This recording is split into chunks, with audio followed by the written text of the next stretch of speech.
আলামিন পবিত্র কুরআন মাজিদের মধ্যে জানিয়েছেন, আফালা ইয়ানজুরুনা ইলাল ইবিলি কাইফা খুলিকাত।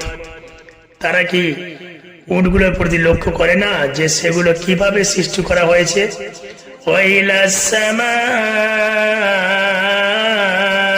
কাইফা রুফিআত। আর লক্ষ্য করে না আকাশের প্রতি কিভাবে তাকে উঁচু করা হয়েছে?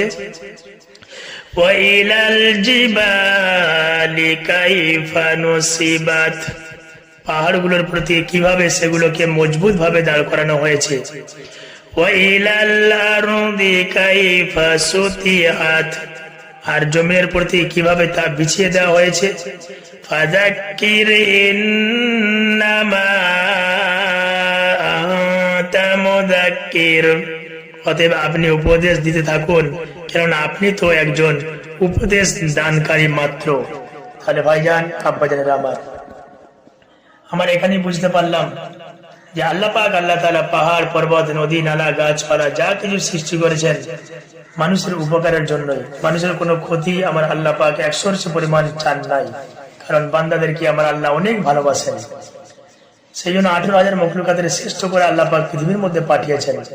যে পাহাড় দিয়েছেন, বড় বড় পাহাড়, ওই পাহাড়গুলো আমরা ভাবি যে হয়তো অনেক জায়গা খেয়ে নিয়েছে, কিন্তু আল্লাহ পাক আল্লাহ তাআলা যে বান্দাদের জন্য ওই পাহাড়গুলো প্রেক স্বরূপ এই জমিনটাকে আটকে রাখার জন্য আল্লাহ পাক ওই পাহাড়গুলোকে দিয়েছেন। যদি এই পাহাড়গুলো না থাকতো তাহলে এই জমিনটা টলবল করতো, এই জমিনটা নড়াচড়া করতো, বান্দাদের অনেক কষ্ট হতো, বান্দারা চাষবাস করতে পারতো না, বান্দারা ঘর বাড়ি করতে পারতো না, বান্দারা সফর করতে পারতো না। এই কারণে আল্লাহ পাক কি করেছেন, আমরা পাহাড়গুলোকে পেরেক স্বরূপ শক্ত করে মজবুত করে দাঁড় করে রেখেছেন, যাতে করে জমিনটা না নড়াচড়া করতে পারে, জমিনটা না টলমল না করতে পারে।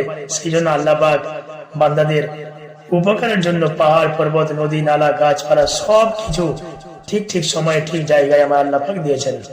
আলামিন পবিত্র কুরআন মাজিদের মধ্যে জানিয়েছেন, আফালা ইয়ানজুরুনা ইলাল ইবিলি কাইফা খুলিকাত। তারা কি উটগুলোর প্রতি লক্ষ্য করে না যে সেগুলো কিভাবে সৃষ্টি করা হয়েছে? ওয়াইলাস সামা